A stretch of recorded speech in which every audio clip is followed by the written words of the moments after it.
حضور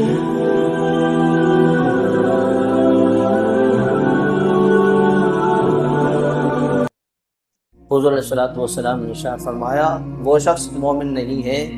جس کے کسی کام سے، جس کے کسی عمل سے اس کے پڑوسی محفوظ نہ ہو۔ پڑوسی اگر پریشان ہے، کسی کا ہمسایہ اس سے پریشان ہے تو وہ مومن نہیں ہے۔ ہم ذرا غور کریں اس بات کی اصل بنیاد اللہ کے حضور صلی اللہ علیہ وسلم کا یہ فرمانا کہ وہ شخص مومن نہیں ہے، صحابہ کا سوال کرنا اور آپ علیہ الصلوۃ والسلام کا جواباً یہ ارشاد فرمانا کہ وہ شخص مومن نہیں ہو سکتا جس کے پڑوسی اس کے شر سے محفوظ نہیں ہے۔ یعنی اس کی نمازیں، اس کے روزے، اس کی تلاوت ایک طرف، اس کا پڑوسیوں کو پریشان کرنا ایک طرف۔ یعنی اگر کوئی شخص ایسا ہے جس سے اس کے پڑوسی محفوظ نہ ہو، پڑوسی پریشان رہتے ہیں اس سے۔ جنید بغدادی رحمۃ اللہ علیہ بڑے اللہ والے ہیں، انہوں نے چاہا کہ ہم اپنا مکان فروخت کریں، تو جنید بغدادی رحمۃ اللہ علیہ کے پاس ایک شخص آیا ان کا مکان خریدنے کے لیے۔ جنید بغدادی رحمۃ اللہ علیہ سے پوچھا، حضرت آپ اپنا مکان کتنے میں فروخت کرتے ہیں؟ فرمایا 400 درہم کے اندر، یا فرمایا 400 دینار کے۔ تو اس شخص نے کہا جنید بغدادی سے کہ اس محلے کے اندر جو مکان کی قیمت ہے وہ تو 100 درہم ہے یا 100 دینار ہے، زیادہ سے زیادہ آپ اس سے 150 لے لیں، یا اور اگر زیادہ کر لیں تو 200 لے لیں، لیکن 400 درہم یا 400 دینار جو قیمت ہے یہ بڑی زیادہ ہے۔ جنید بغدادی رحمۃ اللہ علیہ نے فرمایا 200 درہم یا 200 دینار میرے مکان کی قیمت ہے، اور 200 درہم اور 200 دینار اس پڑوس کی قیمت ہے جو میرے بغل میں رہتے۔ یعنی اگر کسی کو اچھے پڑوسی میسر آ جائیں یہ بھی بڑی نیک بختی کی بات ہے۔ مسلمانوں کا حال اتنا برا ہے، مسلمانوں کا حال اتنا برا ہے کہ اللہ کے حبیب صلی اللہ علیہ وسلم جب کسی لشکر کو روانہ کرتے تھے جہاد کے لیے، جنگ کے لیے،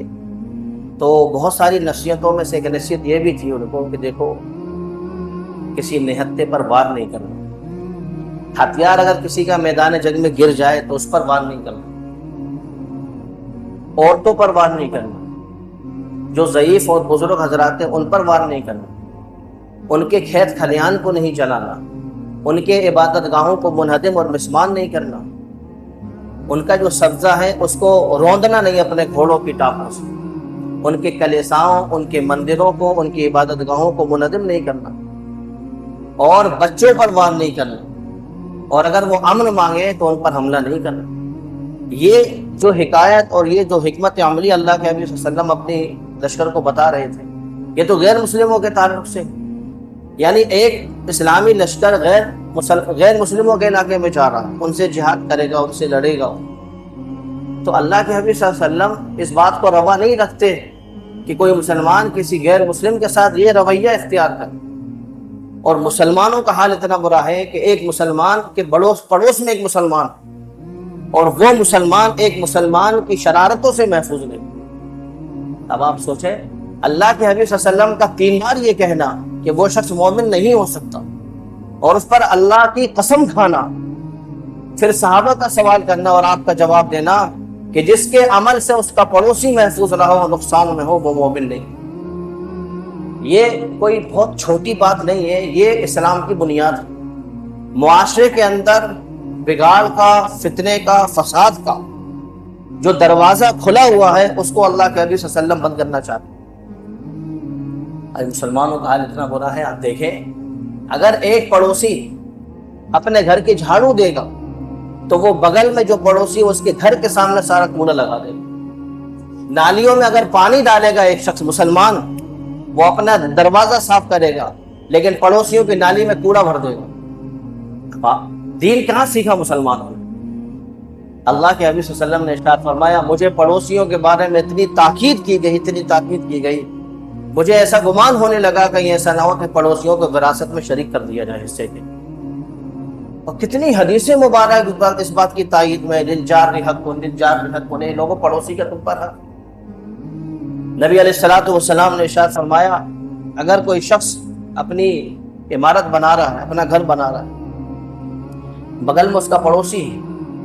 تو وہ اپنے گھر کی جو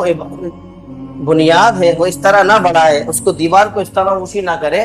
کہ پڑوسی کے گھر کی ہوا رک جائے، یعنی پڑوسی کے گھر کی ہوا رکنے کو وہ اسلام پسند نہیں کرتا۔ حدیث میں آتا ہے اللہ کے نبی صلی اللہ علیہ وسلم نے ارشاد فرمایا الا یہ کہ اس کی اجازت سے، اگر وہ اجازت دے دے کہ تم اپنے گھر کی دیوار بڑھا لو تو اللہ کے نبی صلی اللہ علیہ وسلم نے ارشاد فرمایا وہ بڑھا سکتا ہے، ورنہ پڑوسی کی اجازت کے بغیر اس کے گھر کے سامنے، اس کے بغل میں بھی اس اپنی دیوار کو بڑھانے کی اجازت نہیں ہے اسلام کے اندر۔ لڑائی کا، فتنوں کا، فساد کا جو دروازہ مسلمانوں نے آج کھولا ہوا ہے وہ اللہ کے حبیب صلی اللہ علیہ وسلم کئی سال پہلے بند کر چکے۔ نبی علیہ الصلوۃ والسلام مصلح الامت ہیں، آپ جب دنیا میں تشریف لائے ان برائیوں کا آپ نے خاتمہ کیا جو معاشرے کے اندر بگاڑ کا سبب بنتی، وہ چیزیں جو معاشرے کے اندر فساد کا، فتنوں کا، لڑائی کا سبب بن رہی تھی، اللہ کے حبیب صلی اللہ علیہ وسلم نے اس کو ختم کیا اور فرمایا اچھا پکوان آپ کے یہاں بن رہا ہے، اچھا کھانا آپ کے یہاں بن رہا ہے، اچھی چیزیں آپ کے یہاں بن رہی ہیں، تو یا تو آپ اپنے پکوانوں سے پڑوسی کو محفوظ رکھیں، اس کی خوشبو نہیں پہنچنے دیں، اور اگر اس کی اسمیل ہے وہ تو کہیں بھی جا سکتی ہے، اور اگر جا رہی ہے پڑوسیوں کے یہاں تو اس کو شوربے کو بڑھا دیا کریں، سالن بڑھا دیں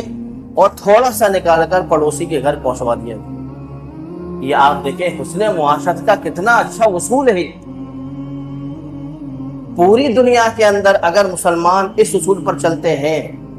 کسی محلے کے اندر دو پڑوسیوں میں زندگی بھر لڑائی نہیں ہوگی، اس اصول پر چلنے۔ لیکن مسلمان اس کا الٹا کرتے ہیں، اس کا الٹا۔ اگر مسلمان کے یہاں گوشت بنتا ہے تو بوٹیاں مسلمان کھا لیتا ہے، ہڈیاں پڑوسی کو سامنے ڈالتا ہے، نالی اپنے یہاں کی صاف کرتا ہے، سارا کوڑا پڑوسی کے دروازے پر لگا دیتا ہے۔ کس نے حق دیا ہے کہ مسلمان کو کہ وہ پڑوسیوں کو شرارتوں سے محفوظ نہ رکھنے پر؟